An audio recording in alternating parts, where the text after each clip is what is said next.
जय गुरु जी। शुक्राना गुरु जी, अनंतम शुक्राना हमारे गुरु जी महाराज का। ओम नमः शिवाय। शिव जी सदा सहाय। ओम नमः शिवाय। गुरु जी सदा सहाय। शुक्राना, अनंतम शुक्राना। जितने शुक्राने करते हैं उतनी ही हमारी जर्नी इतनी इजीली स्मूथली होने लगती है कि हमें पता भी नहीं चलता कब हमारे कितने कष्ट हमारा परमात्मा किस तरीके से ख़त्म करना शुरू कर देता है। बहुत सारी ऐसी बातें होती हैं संगत जी जो जीवन में होने लगती हैं, लेकिन सबसे बड़ी जो हमारी लाइफ का जो सबसे एक कीमती जो उसको आप कह सकते हो, जो गोल्डन टाइम कह सकते हो, वो वही होता है जब परमात्मा हमें अपना दर्शन देता है, क्योंकि उससे कीमती कुछ हो ही नहीं सकता। आप अपनी लाइफ में कुछ भी मांग लो, कुछ भी, कभी भी आप ऐसी चीज़ें भी मांग सकते हो परमात्मा के दर जाकर, जिसके बिना शायद इस लाइफ में आप सोचो कि हमारा जीवन नहीं कट सकता। पर ऐसा कुछ भी नहीं है कि किसी चीज़ के बिना आप जी ना पाओ। सबसे बड़ी ब्लेसिंग होती है हमारे जीवन की कि हमारे सर पर अगर किसी का हाथ है ना, तो आप कितने भी कष्ट, कैसी भी परिस्थितियां हो, किसी भी तरीके से आप जी रहे हो, वो कोई मैटर नहीं करता। सिर्फ मैटर करता है कि आपके ऊपर अगर किसी का हाथ है, सर पर आशीर्वाद है, तो आप उन मुश्किलों से, उस दौर से कैसे निकल जाओगे और किस तरीके से, कौन सा रास्ता कहाँ खुल जाएगा, आप कैसे आगे बढ़ने के लिए, जो कभी आप सोच भी नहीं सकते थे। हमेशा यही दिमाग में रहता था कि अरे नहीं, अब कुछ नहीं हो सकता, अब तो शायद ये नहीं हो सकता। लेकिन जो हम नहीं सोचते, हमारी इमेजिनेशन में भी नहीं है, वो सब हो जाता है। सच में वक्त कब बदल जाए आपको भी नहीं पता चलेगा। मेरे परमात्मा की डिक्शनरी में नो शब्द है ही नहीं। कुछ ऐसा इम्पॉसिबल नहीं है जो कि हमारे जीवन में ना हो सके। कुछ भी, कोई इत्तेफाक ऐसा नहीं है जिसे मैं ये कहूँ कि मेरे जीवन में ये इत्तेफाक से हो गया। नहीं, वो इत्तेफाक था ही नहीं। वो सब प्लानिंग है, वो सब वो रास्ता है जो परमात्मा मुझे दिखा रहा है या मेरे लिए बना रहा है। क्योंकि बहुत ऐसी घटनाएं या परिस्थितियां सब होने लगती हैं जीवन में, जो बहुत कुछ अलग होता है, जिसको मैंने कभी सोचा भी नहीं था, जाना भी नहीं था कि लाइफ में ऐसा कुछ हो सकता है। अभी गुरुजी मुझे ऑर्डर नहीं कर रहे हैं सब शेयर करने का। जब ऑर्डर मिलेगा उनका, जब हुक्म होगा, तो वो अपने आप ही बताते चले जाते हैं कि आज तुझे क्या बोलना है। कुछ ऐसे आपके जीवन में कठिनाइयाँ, मुश्किलें, वो दौर आते हैं जिसके लिए शायद आपने कभी सोचा भी नहीं था कि आपकी लाइफ ऐसे क्यों चल रही है। वो सब हमारा रब हमारी आंखों के सामने दिखा देता है। क्या होने वाला है वो सब दिखा देता है। उसका सॉल्यूशन क्या होगा वो खुद करते हैं। तभी तो वो बोलते हैं कि सब कुछ मुझ पर छोड़ दो, और अपने दिल की हर बात, चाहे आपके दिल में नेगेटिव आ रहा है या आपके दिल में पॉजिटिव आ रहा है, सब कुछ उनसे, उनके सामने बताना शुरू करो। उनके सामने अपने विचारों को रखना शुरू करो। वैसे तो वो हमारे साथ हमेशा है, हमेशा हमारे अंग संग, कोई भी जगह हो, किसी भी जगह आप बैठे हो, मंदिर में हो, मंदिर में नहीं हो, घर में हो, घर में नहीं हो, कोई फर्क नहीं पड़ता आप कहाँ पर हो।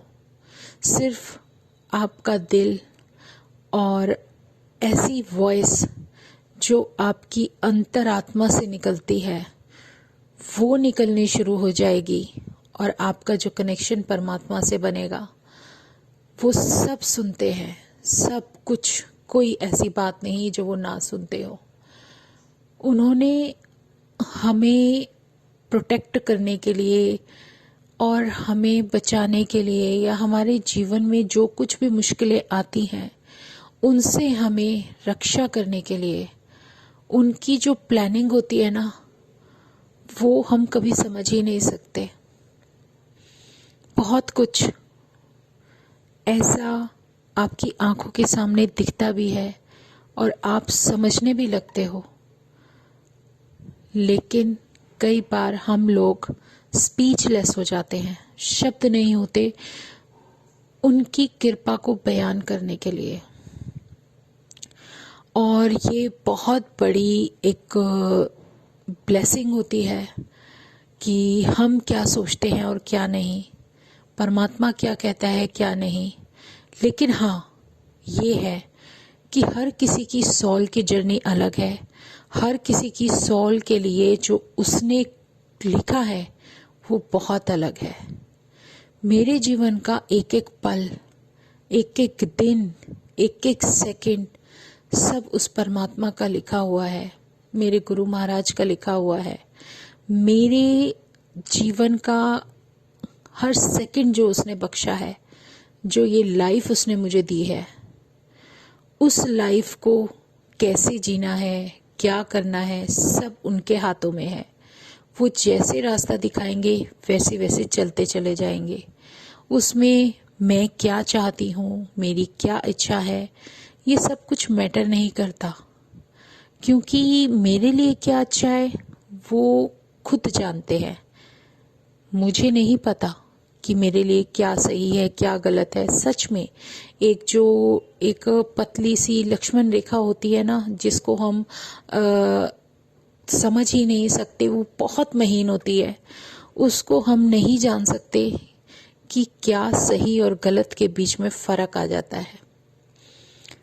लेकिन सबसे बड़ी मेहर उनकी ये है कि वो अगर हमारे साथ हैं तो ना तो हमें कभी गलत करने देंगे, ना ही हमारे साथ कभी गलत होने देंगे। और ये उनका आशीर्वाद है कि आप अपने जीवन में आसानी से कैसे आगे बढ़ते चले जाओगे। आप खुद सोचोगे कि हम कहाँ थे और आज कहाँ हैं। सब उसका दिया है, सब उसकी ब्लेसिंग है। एक बात ज़रूर आज मन में भाव आ रहा है, मैं पढ़ती हूँ और लोगों के क्वेश्चंस भी सुनने को मिलते हैं। कई बार कोई कुछ कहता है, कई बार कोई कुछ कहता है।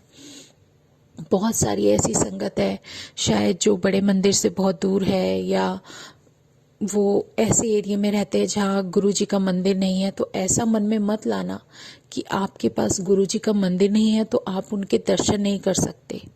वो हर जगह है। परमात्मा तो कण कण में विराजमान है। सिर्फ हमारी सोच को और हमारे मन में एक विश्वास को दिखाने के लिए उन्होंने ये रूप हमें दिया है, इस कलयुग में ये बताने के लिए कि परमात्मा एक वो शक्ति है जो धरती पर सिर्फ हम लोगों के कल्याण के लिए आती है, और उसके लिए कुछ भी लिमिट में नहीं है। पहले वो फिजिकल फॉर्म में थी, कोई फर्क नहीं पड़ता, लेकिन अब वो इतनी इन्फिनिटी है, इतनी एनर्जी, वो डिवाइन लाइट इतनी एनर्जेटिक है कि जब वो फिजिकल फॉर्म में थे तब भी वो एक साथ कितनी जगह पर विराजमान हो जाते थे। हर अपनी एक संगत का दुख हरने के लिए उसके साथ होते थे। तो ये तो उससे बहुत कहीं ज़्यादा बढ़कर उनकी पावर्स हैं। तो उसको शक मत करो, अपने दिल से अपना लो उस परमात्मा को।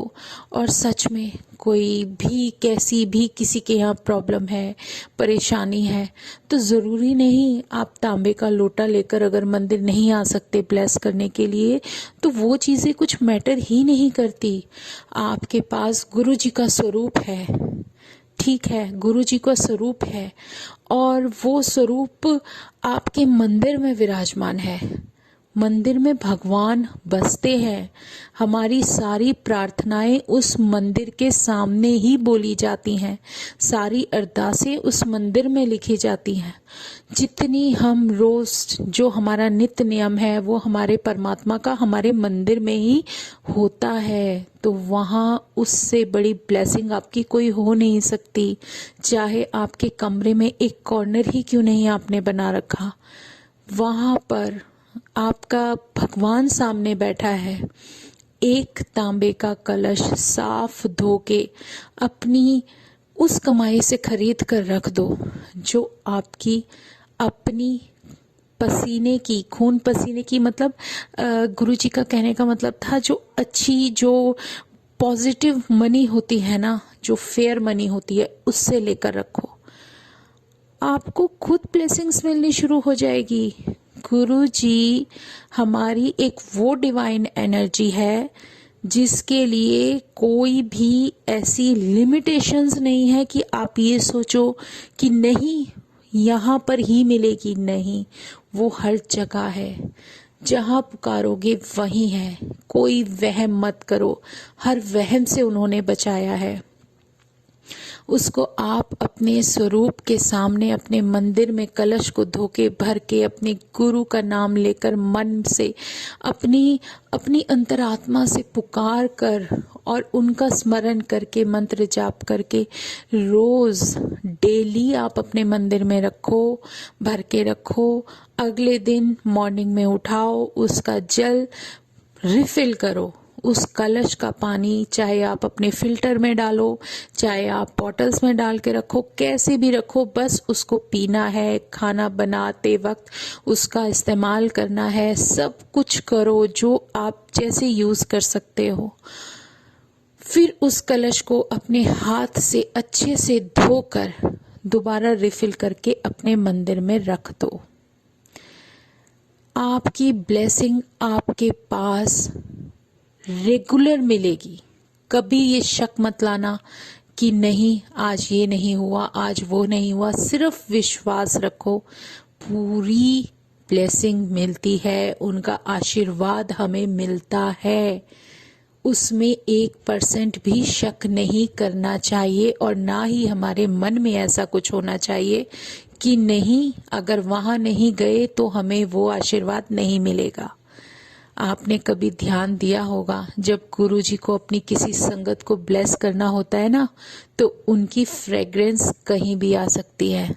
चाहे आप कहीं भी हो, कहीं भी मतलब चाहे आप किचन में हो, रूम में हो, रास्ते में हो, गाड़ी में हो, बस में हो, कहीं भी हो, लेकिन जिसके नाम की ब्लेसिंग होती है उसी को वो फील हो जाती है।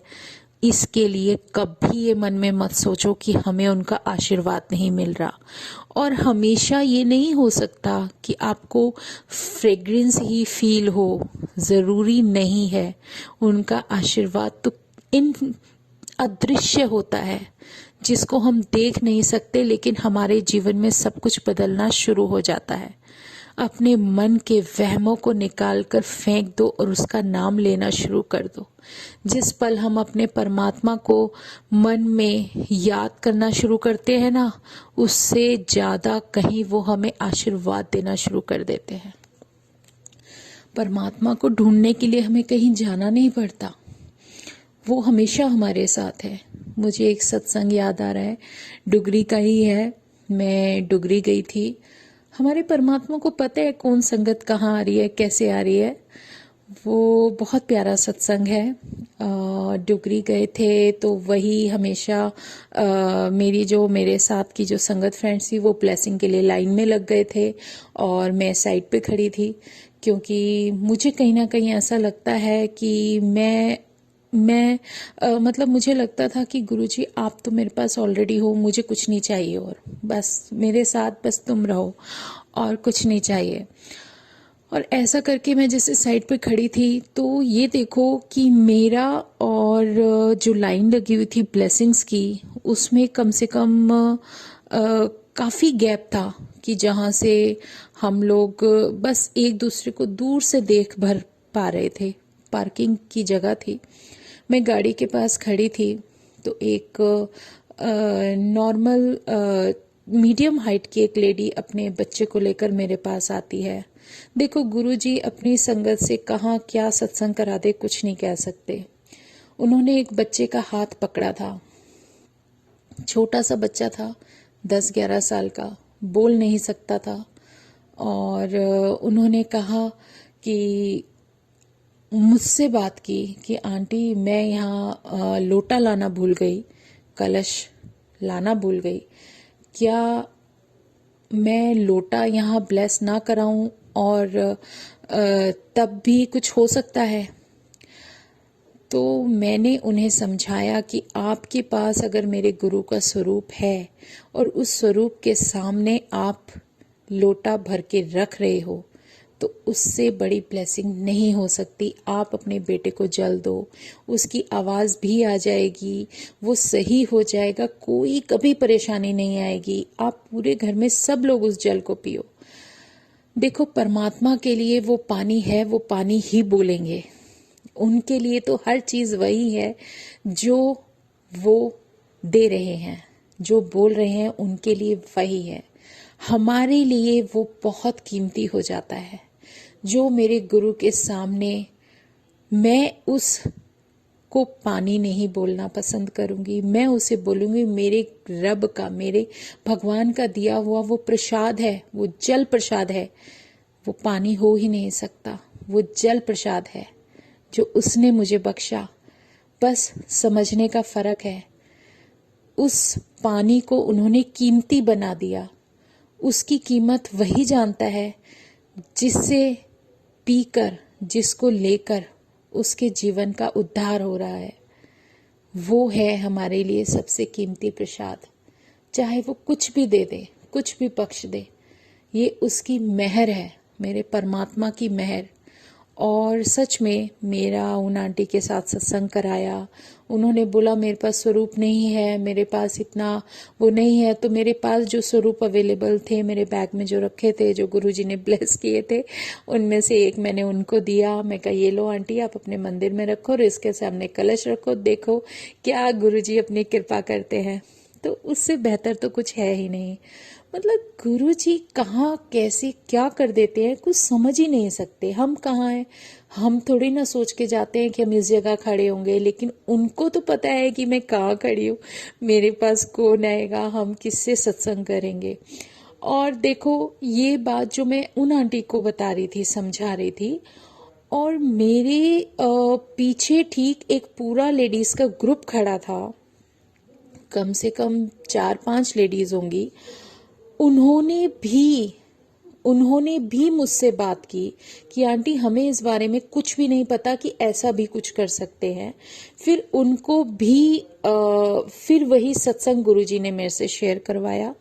और क्योंकि मैं नहीं कर सकती, मेरी औकात नहीं उनके बारे में कुछ भी गुणगान करने की या करने की, और उन्होंने ही कराया क्योंकि उनकी मर्जी थी कि मैं वो सब शेयर करूं।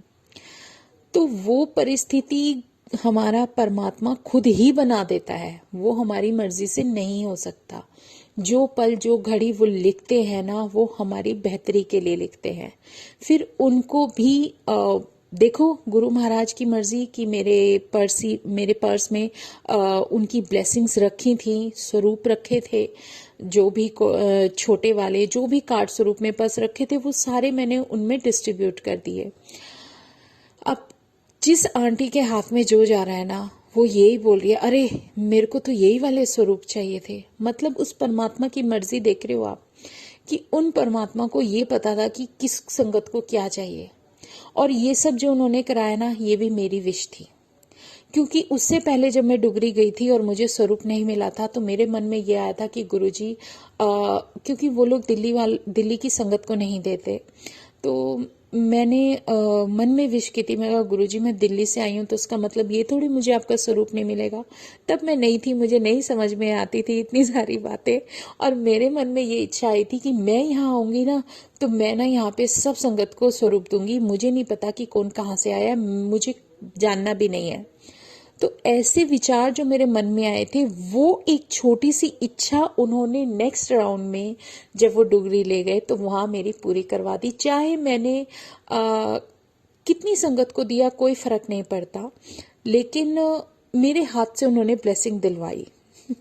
तो ये मैं अपने आप को बहुत खुशकिस्मत समझती हूँ कि जो हमारी एक इतनी सी विश होती है ना, हमारा परमात्मा कैसे अगले पल उसकी प्लानिंग करके पूरी करा देता है। जो हमारे मन में भाव होते हैं ना, अगर आप सच्चे मन से सच्चे दिल से कुछ भी सोच रहे हो, सच में वो हमारे महाराज, हमारे परमात्मा जरूर पूरा कराते हैं। कभी भी 1% भी ये नहीं सोच सकते कि ये नहीं होगा, लेकिन होगा तभी जब उनकी टाइमिंग होगी। और उस दिन उन्होंने वो सब कुछ कराया। और सबसे बड़ी बात, मैं ये सब कर रही हूँ, एक पतली सी लंबी सी सांवली सी लेडी भी आती है जो मुझे मेरा नाम लेके पुकारती है। इमेजिन, मेरा नाम वहाँ कोई नहीं बोल रहा था और मेरी तो फ्रेंड्स वगैरह सब बहुत दूर थे, और उन्होंने मुझे सीधा ये बोला कि और सोनिया आंटी, बड़ी गुरु की प्यारी है तू तो। और पता नहीं क्या क्या जो उन्होंने पंजाबी में बोला, मेरे को कुछ पल्ले ही नहीं पड़ा, मेरे को पंजाबी सच में नहीं आती। और उन्होंने कुछ कहा और फिर उनकी शायद एक लाइन में ये था कि जो तू इन सबको दिए जा रही है, मुझे भी कुछ दे दे। और फिर मेरे हाथ से जो भी स्वरूप और जो कुछ भी निकला वो मैंने उनको दिया और मैं वहां से हाथ जोड़कर निकल पड़ी। मतलब मुझे इस सब में ये सत्संग शेयर करना तो बहुत अच्छा लगा, बस एक वो थोड़ा क्लिक किया कि उन आंटी को मेरा नाम कैसे पता। मतलब कि उन्होंने सीधा मुझे सोनिया आंटी कह के और बड़ी गुरु की प्यारी है तू तो, और ऐसे कुछ करके, और उन्होंने पंजाबी में जो लाइनें बोली और उसके बाद फिर कुछ बोला कि इन सबको भी तू दे रही है तो मैनू भी कुछ दे के जा। तो मतलब वो सुन के अलग तो लगा, बट जो महाराज की मर्जी। वो अब मैं सोचती हूँ, देखो उस टाइम आंखों पे पड़ा होता है पर्दा, नहीं समझ सकते हम इतनी जल्दी उनकी कोई भी कृपा। और फिर वो सब अब भी मैं याद करती हूँ तो मुझे बहुत कुछ अलग लगता है और सोचती हूँ कि भाई वो क्या था गुरुजी के पास बैठती हूँ, पर वही है ना, हमारे गुरुजी तो परमात्मा है और वो कभी भी कहीं भी कुछ भी कर सकते हैं जो हम कभी सपने में भी नहीं सोच सकते ना, वो सब हमारे लिए वो लिख देते हैं और वो सब वहीं होता है, उसी जगह होता है। तो वो उन्होंने मुझे उस समय कितनी ब्लेसिंग दी ये मैं इमेजिन भी नहीं कर सकती। तो इसीलिए उस परमात्मा का शुक्राना, हर पल का शुक्राना, हर सांस का शुक्राना, हर दिन का शुक्राना। सब लोग कहते हैं कि न्यू ईयर है, ये मेरे मन में भाव आ रहा है संगत जी, मैं शेयर करे बिना नहीं रहूंगी। सब लोग कहते हैं न्यू ईयर आ रहा है, न्यू ईयर हमें गुरुजी के साथ मनाना है। वो नया दिन, नए साल का, वो हमें अपने परमात्मा के साथ मनाना है। लेकिन मेरी सोच अब बिल्कुल अलग हो चुकी है। मेरे दिल से ये निकलता है कि मेरे परमात्मा, जो भी दिन, जो अगली नई सुबह तू मुझे देता है वो मेरे लिए नया है, क्योंकि जो जीवन तुमने मुझे दिया है ना, उसके हिसाब से जो भी मैं अगली सुबह देखती हूँ वो मेरे लिए नई है। वो मेरा नया साल और नया दिन ही कहलाता है। और मैं तुमसे ये कहती हूँ कि बस ये नया दिन रोज मुझे तुम अपने साथ ही दिखाया करो और पूरा दिन अपना साथ बख्शो, क्योंकि नया साल हमारी डेट्स के हिसाब से साल में एक बार आता है, लेकिन मेरे लिए नया साल, हर वो नया दिन, वो नई सुबह मेरे परमात्मा के साथ होगी। जो भी नया दिन और नई सुबह वो मुझे बख्शता है वो मेरे लिए नया है। सच में हर दिन, हर अगले दिन जब सुबह उठकर हम तेरे दर्शन करते हैं, वो नई सुबह मेरे लिए नया साल है।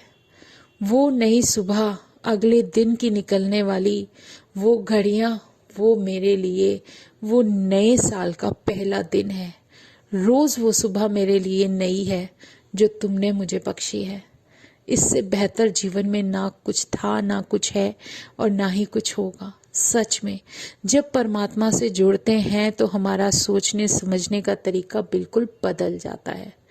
तो जय गुरु जी, शुक्राना गुरु जी, अनंतम शुक्राना हमारे गुरु जी महाराज का। आज हम सत्संग यहीं विराम करते हैं, फिर समय की सीमा भागे चली जाती है, फिर गुरुजी कहेंगे कि इतना वक्त नहीं लेना। जय गुरुजी, शुक्राना मेरे गुरुजी महाराज का। ओम नमः शिवाय, शिवजी सदा सहाय। ओम नमः शिवाय, गुरुजी सदा सहाय। शुक्राना, अनंतम शुक्राना। जितना शुक्राना करेंगे, जितना जय गुरुजी बोलेंगे, ये जो जय गुरुजी हम बोलते हैं ना, इन 3 शब्दों में ही हमारी दुनिया सिमट कर रह जाती है। बहुत विशाल है ये। इसमें जितना आप दिल से अरदास करोगे, उतनी ही जल्दी हम अपने परमात्मा को फील करने लग जाते हैं। सब कुछ इन्हीं 3 शब्दों में है, जय गुरु जी। हमारा जीवन ही इन 3 शब्दों से चल रहा है। शुक्राना मेरे गुरु जी महाराज, अनंतम शुक्राना। जय गुरु जी।